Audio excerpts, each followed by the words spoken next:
Hi, Geoff Lawton here. It's New Year's Day, 2019.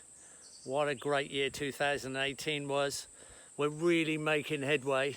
The tipping point's not far away, I don't think. So many people are realizing that there is a better way to live and we just need to design it. We need the ethical design science of permaculture. You can take part. You can be part of the solution and make life meaningful for yourself, your family and your community and lots of people that you bump into, and give them a bit of hope, because there is plenty of hope out there. We, the people of Earth, have the intelligence, we have the technology, we can do this, we can make this an abundant place to live with no problems. We don't need to worry about population. We don't need to worry about pollution. All those things are solvable by creating wealth. Wealth through life abundance. Let me take you for a walk through a bit of my abundance. The place where I live is literally paradise. It's a wonderful place. And it's a place where I teach people, where they can learn.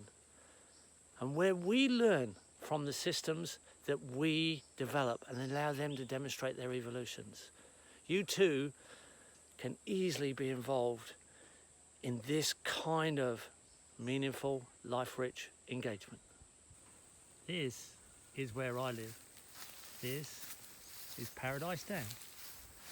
It's next to our oldest food forest, and it's a beautiful body of water. But to walk from here to our classroom and our education centre, I'm actually walking through a food forest. I'm walking past all kinds of productive ecologies of different ages. We have coffee, we have mango, we have chocolate pudding fruit, we have jaboticaba, we have gramachama, we have rose apples, we have mulberries, we have locusts, we have feijoas. There's just a plethora of food everywhere. And yeah, it's a bit weedy at times, but that's all cycles of organic matter. I'm going past one of our avocado trees, and the young avocados are just fattening up right now for a winter harvest. What a beautiful thing. There's another little dam on a swale. There's a little children's bamboo cubby house. It's literally a planted biotecture of bamboo. It's got a secret little spot in there. But this is our walkway. There's a few contour walkways around the farm. They're always casual because there's no slope. So they're nice and easy to walk, and they're easy to maintain. And as we walk through, we go through different ages of food forests, different assemblies. We're overlooking a valley that is our main production valley. So if I just turn a little bit to the right here, you'll be able to see through some of these productive trees over a swale down to our main crop gardens when we pull in our bulk food and our nurseries down there.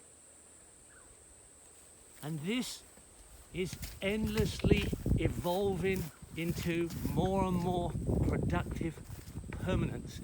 Literally an ecology of food. And as I approach our education centre, there's urban demonstrations here of chicken composting systems. There are productive small swales of bananas. There are kind of recycled trellis systems. There's actually, I'm going past cardboard that's going to be recycled on the ground there and a wheelbarrow someone's left out. It is New Year's Day.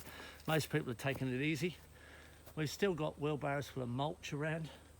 Another one up here. And there's seedlings that need to be planted. I think I'll get them in just before sunset. But there's our kitchen garden.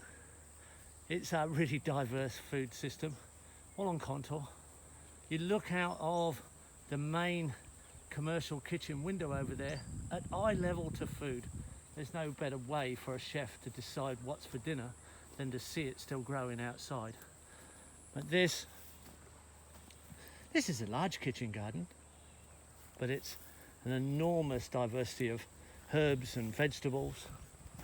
There's a tropical version on this side, which is even more rampant and just about to spring into action as the rainy season kicks in, midsummer Australia, subtropics.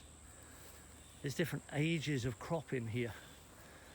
And we are picking every single day.